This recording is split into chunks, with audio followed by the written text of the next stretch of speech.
Hello दोस्तों, आज मैं लेकर आया हूँ रावण आर्यवर्त का शत्रु का अध्याय नंबर 12। चलिए आज का वीडियो शुरू करते हैं। यदि आप हमारे चैनल पर नए हैं और इस वीडियो को देख रहे हैं तो अभी सब्सक्राइब करें।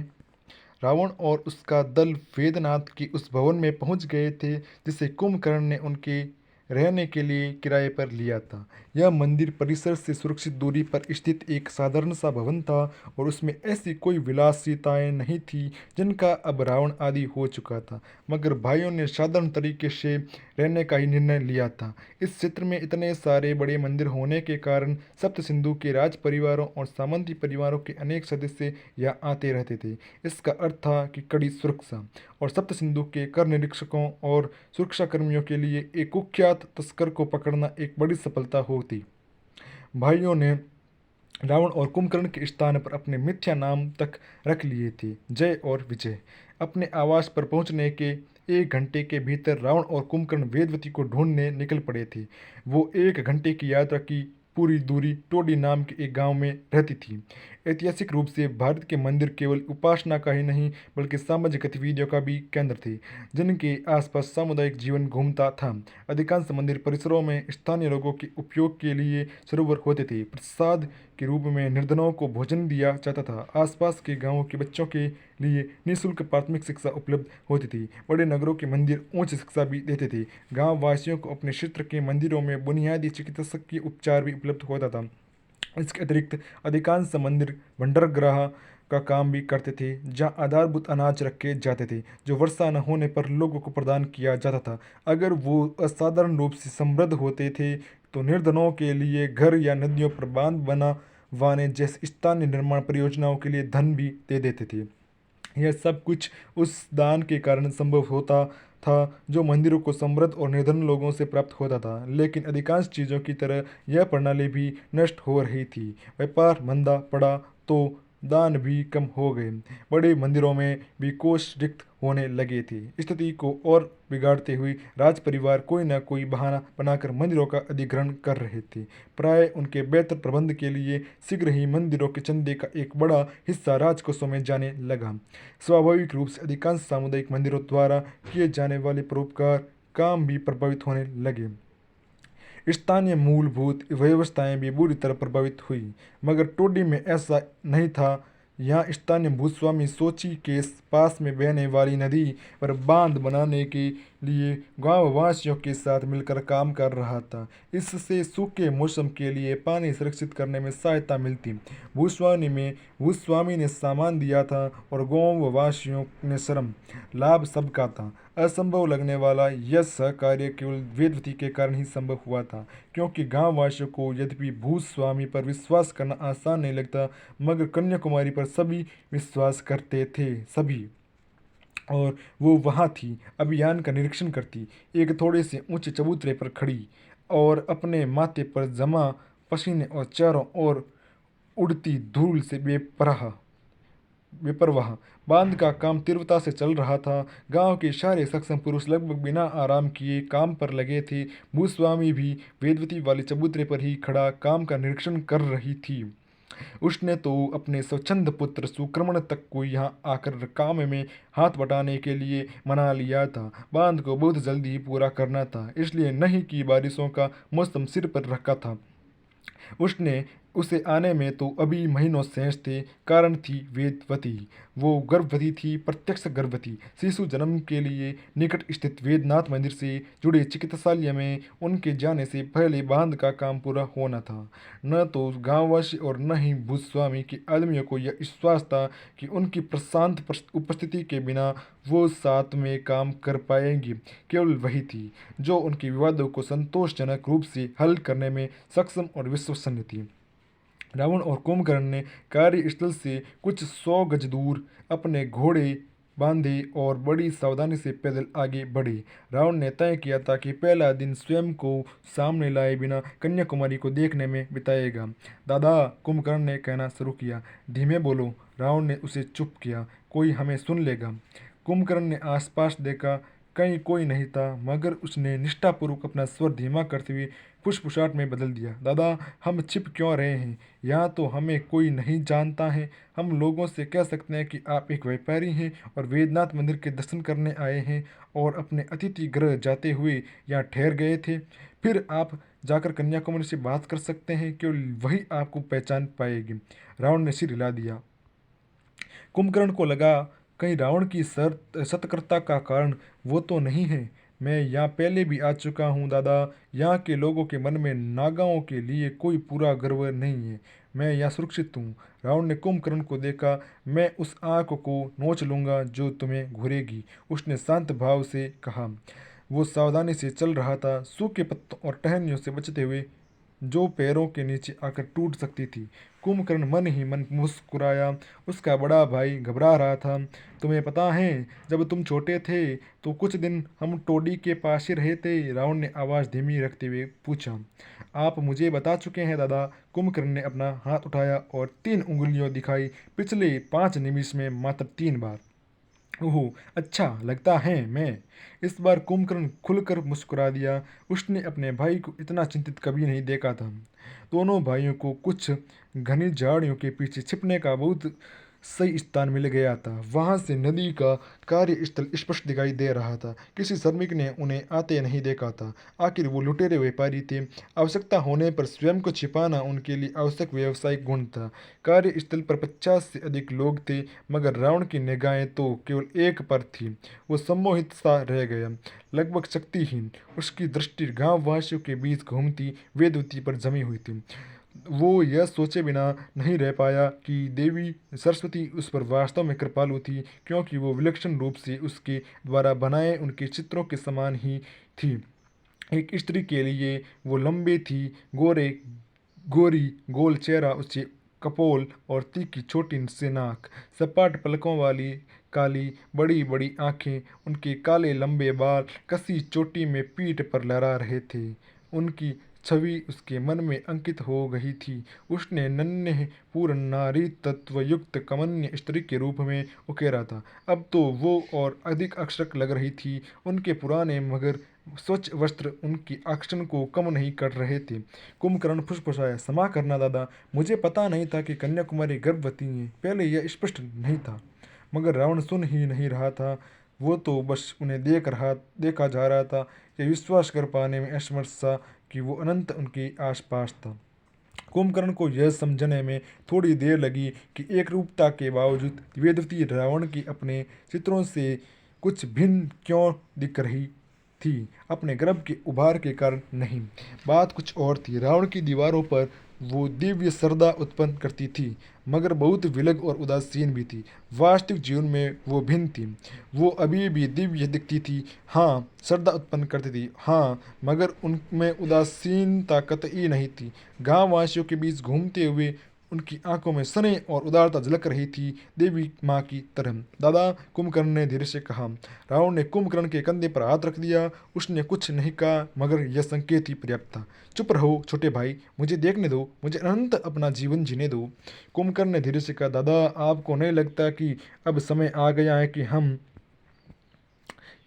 रावण ने उसे चुप करने के लिए हाथ उठाया तो वो रुक गया।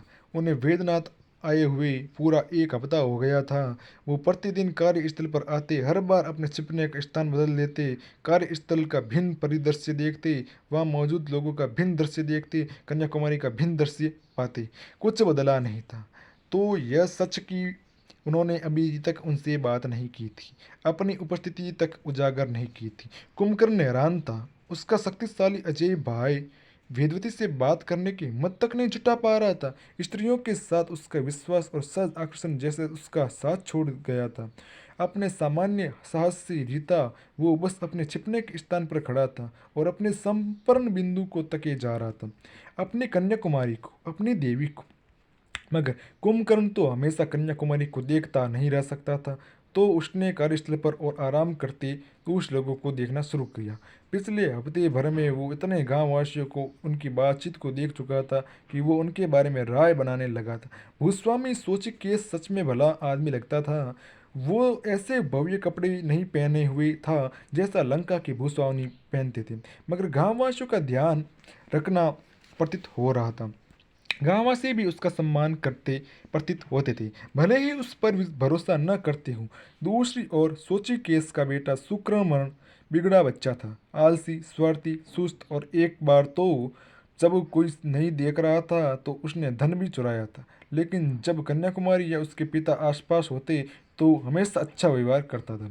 मैं इन मूर्खों को देखने में अपना समय क्यों बर्बाद कर रहा हूँ? कुंभकर्ण अपने भाई की ओर पलटा। दादा, रावण ने उसे फिर से चुप रहने के लिए हाथ उठाया। इस बार कुंभकर्ण चुप रहने को तैयार नहीं था। रावण के कोई पहल करने की प्रतीक्षा करता वो हतप्रभ सा था। वो कल्पना करने लगा कि उसका शेष जीवन झाड़ियों के पीछे छिपे छिपे रहने और कन्याकुमारी पर निगाह रखने में ही बीत जाएगा। नहीं, उसे कुछ करना होगा। दादा, क्यों न हम उनका अपहरण कर लें? रावण ने भयंकर तो होकर कुंभकर्ण को देखा। तुम्हें हुआ क्या है? वो देवी हैं, तुम कैसे? कुंभकर्ण ने हल्के से हंसते हुए अपने भाई की बात काटी। दादा, आपका महुआ द्वीप वाला भाषण मुझे अभी भी याद है। लोगों का उपयोग और शोषण करने की शक्ति वाला भाषण। मुझे लगता था हम उसमें माहिर हैं। हम झाड़ियों के पीछे छिपकर और गांववासियों को अपना काम करते देखकर क्या कर रहे हैं? रावण पल भर के लिए कूद दिखा, फिर मुस्कुराया और उसने सिर हिला दिया। वाम कामो मनुष्याणाम यस्मिन किल्ले निवेद्यते जनै तस्मिन स्नेह किल्ले जायते। वो देवी विष्णु मोहिनी द्वारा छोड़ी गई महान वाल्मीकियों की प्रजाति के एक उत्कृष्ट दार्शनिक का श्लोक उद्धृत कर रहा था। प्राचीन संस्कृत के इस श्लोक में प्रेम पीड़ित पुरुष की असहायता का वर्णन है, जिसका अनुवाद कुछ इस तरह है। पुरुष के लिए काम की अभिलाषा करना अमंगलकारी है, क्योंकि काम में बंधा पुरुष करुणा और प्रेम महसूस करता है। अनकहा सच, ऐसा पुरुष क्षीण हो जाएगा। बड़े भाई को देखकर मुस्कुराते हुए कुंभकर्ण की आंखें शरारत से चमकने लगी थी। रावण दूर खड़ी वेदवती को देखने के लिए मुड़ा और धीरे से बोला, कल कल हम उनसे बात करने चलेंगे। हाँ, कुंभकर्ण ने विनम्रता से हाथ जोड़कर नमस्ते की। हम व्यापारी हैं और वेदनाथ के महान महादेव मंदिर के दर्शन करने आए थे। हम अपने अतिथि गृह जा रहे थे, तभी हमने सुना कि यहाँ बांध का काम चल रहा है, तो हमने सोचा कि आकर इसे देख लें। जैसा तय हुआ था, कुंभकर्ण और रावण अनंत अपने स्वयं के थोपे हुए गुप्त स्थल से बाहर आए। दोनों भाई बुद्धिमानी से तुलनात्मक रूप से साधारण वस्त्रों में आए थे। दरिद्रता के इस काल में ऐसे समुदाय के बीच जो विपरीत परिस्थितियों से जूझ रहा था, अपनी संपत्ति का प्रदर्शन अशिष्ट बल्कि संकटपूर्ण भी हो सकता था। कुंभकर्ण केवल 13 साल का था, मगर मानव मन के सबसे आधारभूत भावों में से एक ईर्ष्या को वो समझता था। निसंदेह भूस्वामी और गांववासी को कुंभकर्ण कम से कम 20 वर्ष का वयस्क पुरुष लग रहा था, और सोचे कि इसकी सराहना करनी होगी कि उसने उन अपांगों पर निगाह भी नहीं डाली जो कुंभकर्ण के नागा होने की पुष्टि करते थे। हमारे साथ भोजन करके हमें कृतार्थ करें, हमें भले यात्रियों, सोचिकेश ने कहा। हम समृद्ध तो नहीं हैं, लेकिन अपना धर्म जानते हैं, अतिथि देवो भव। सोचिकेश द्वारा उद्गत तैत्तिरीय उपनिषद की इस पंक्ति को सराहते हुए कुंभकर्ण ने अपने हाथ जोड़े और सम्मान में सिर झुकाया। उसने अपने भाई को ठहुका दिया और उसने भी यही किया, मगर रावण का ध्यान कहीं और ही लगा हुआ था, उस स्त्री पर जो उनकी ओर आ रही थी, कन्याकुमारी पर, वेदवती पर। आपने आपने अपने क्या नाम बताए? सोचिकेश ने पूछा। मेरा नाम विजय, कुंभकर्ण ने कहा, और मेरे बड़े भाई का नाम जय है। सोचिकेश मुस्कुराया। दोनों नामों का अर्थ विजय ही है। आपके माता पिता को अत्यधिक आशा रही होगी। कुंभकर्ण खुलकर हंसा, और हमने उन आशाओं को तोड़ दिया। सोचिकेश मुस्कुराया। उसने अपने लाल बालों की ओर संकेत किया। मेरे माता पिता ने मेरा नाम सोचिकेश रखा था। वो जिसके बाल आग की लपटों जैसे हैं, मगर मेरे अंदर कुछ भी ऐसा नहीं है जो आग सा हो। शायद अपने माता पिता को निराश करना सारी संतानों का कर्तव्य होता हो। कुंभकर्ण इस आशा में बातचीत जारी रखे हुए था कि शायद जल्दी ही उसका भाई अपने कल्पना जगत से बाहर निकल आएगा। ऋषिकेश हंस पड़ा। किसी अनकहे भाव से वो पलटकर अपने बेटे सुक्रमण को देखने लगा, जो कुछ ही दूरी पर बैठा दूसरे लोगों को काम करते देख रहा था, और उसके चेहरे से मुस्कुराहट लुप्त हो गई। सुक्रमण का अर्थ था जो अच्छे काम करे। हंसी ठिठोली में छिपे होने पर भी कड़वे सच पीड़ादायक ही होते हैं। जो भी हो, हमारे साथ भोजन करने के लिए आपका स्वागत है। कुंभकर्ण को सोचिकेश को उत्तर देने का अक्षर ही नहीं मिल पाया, क्योंकि वेदवती उनकी ओर आ रही थी। उनका बायां हाथ उनके उभरे हुए पेट पर अजन्मे शिशु को सहारा दे रहा था। कुंभकर्ण ने उन्हें देखा और मुस्कुराया। दूसरी ओर रावण भूमि को तकता रहा। हमारे सज्जन भूस्वामी ऋषिकेश सही कह रहे हैं, वेदवती ने पूछा। हमारे साथ भोजन करके हमें अनुग्रहित करें। रावण ने थोड़ा सा सिर उठाया और मुस्कुरा दिया। यही आवाज़ सुनने के लिए तो वो इतने वर्षों से तड़प रहा था। उसकी आत्मा के लिए यह मरहम की तरह था। उसने उसे अपने भीतर अपने सारे अस्तित्व में गूंजने दिया। स्वयं उन शब्दों की कोई महत्ता नहीं थी। उसने कुछ कहने की कोशिश की, उत्तर देने की कोशिश की, मगर उसकी स्वर तंत्रियाँ जैसे सिकुड़ गई हो। उसके मुंह से कोई आवाज़ नहीं निकली। कुंभकर्ण ने अपने अवाक भाई को और फिर वेदवती को देखा। पीड़ादायक सच उसके सामने स्पष्ट था। वेदवती को कुछ ज्ञात नहीं था कि रावण कौन है। वो उसे बिल्कुल नहीं पहचानती थी। कुंभकर्ण सिर झुकाया और विनम्रता से बोला, महान कन्याकुमारी, यह मैं अब कन्याकुमारी नहीं हूँ। वेदवती ने स्नेह से मुस्कुराते हुए बात काटी। कुंभकर्ण ने सिर हिलाया। निस्संदेह भद्रा वेदवती जी, मगर मुझे पता नहीं कि हम भोजन के लिए रुक पाएंगे या नहीं, क्योंकि हम रुक नहीं जाएंगे, हम रुक जाएंगे अगर। कुंभकर्ण ने अपने कंधों को दबाते अपने बड़े भाई के हाथ को महसूस न किया होता तो वो शायद इस आवाज़ को पहचान भी नहीं पाता। यह आश्चर्यजनक ढंग से बचकाना थी। शक्तिशाली रावण की हमेशा जैसी भारी भरकम आवाज़ नहीं थी। बहुत बढ़िया, वेदवती रावण को देखकर मुस्कुराई, फिर मुड़ी और चली गई। कुंभकर्ण ने अपने भाई को देखा, जो अब वेदवती की जाती हुई आकृति को देखकर मौम की तरह मुस्कुरा रहा था। उसके चेहरे पर विचित्र सा भाव था, आनंद का। वो इतना प्रसन्न कभी नहीं रहा था। कुंभकर्ण ने अपने गले में भर आया डेला निगला। उसने कहीं पढ़ा था कि एक तरफा प्रेम से बुरा कुछ नहीं होता, मगर वो लोग गलत थे। इससे भी बुरा कुछ होता है एक तरफा प्रेम, जिसे यह तक अभ्यास न हो कि एक तरफा है। वो अपने भाई को, जिसे वो सबसे अधिक सराहता था, ऐसे मर्म भेदी दुख का भागी बनते नहीं देख सकता था। वो दूसरी ओर देखने लगा। उसका मस्तिष्क इस विचित्र सी नई अवस्था का हल ढूंढने में लग गया था। इसी के साथ यह अध्याय समाप्त होता है और जल्दी मिलेंगे हम 13वें अध्याय के साथ।